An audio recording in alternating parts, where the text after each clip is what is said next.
پر جھوٹی قسم کھانے کا کیا حکم ہوگا، اور اگر کسی نے کھا لی ہو تو اب کیا کرنا چاہیے؟ دیکھیں، مسئلہ یہ ہے کہ ہمارے ہاں خوف خدا کی کمی کی بنا پر ہم وقتی طور پر دنیاوی مصیبتوں کو بہت بڑا سمجھتے ہوئے گناہ کبیرہ کرنا بڑا آسان سمجھ لیتے ہیں،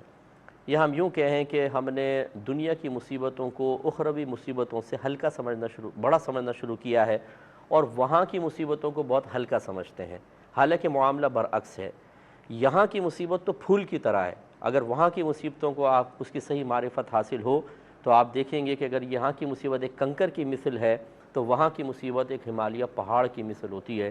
اب یہ ایک عجیب بے وقوفی کی بات ہے کہ آدمی دنیا کی مصیبت سے بچنے کے لیے آخرت کا وبال جمع کر لے۔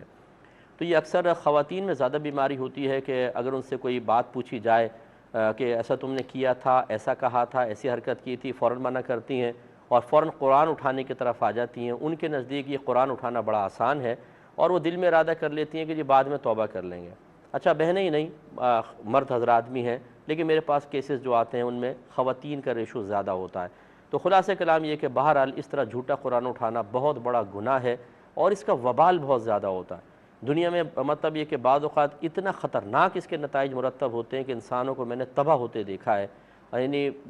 ایک مالی اعتبار سے، منصب کے اعتبار سے جو بڑے اپر لیول پر فائز، اس کو ہم نے فٹ پاتھ پر آتے ہوئے دیکھا ہے، اور مطلب یہ کہ تو اللہ ہی بہتر جانتا ہے کیا یہی اس چیز کا سبب بنی، لیکن بظاہر جو مطلب نظر آتا ہے وہ یہی ہے کہ جھوٹی قسمیں کھانا اور قرآن پاک کو معمولی سمجھ کے اس پر ہاتھ رکھ کر سامنے والے کو دھوکہ دینے کے لیے جھوٹ بولنا، اس کا وبال بڑا شدید قسم کا ہوتا ہے۔ تو جس نے ایسا کیا ہو اللہ تعالیٰ کی بارگاہ میں فوراً سے پیشتر توبہ کرے، اور اس کا کوئی کفارہ نہیں ہوتا، بس اللہ کی بارگاہ میں توبہ ہے۔ لیکن توبہ صرف کان پکڑائی کا نام نہیں ہے کہ یہاں کان پکڑا یہاں کان پکڑا توبہ ہو گئی۔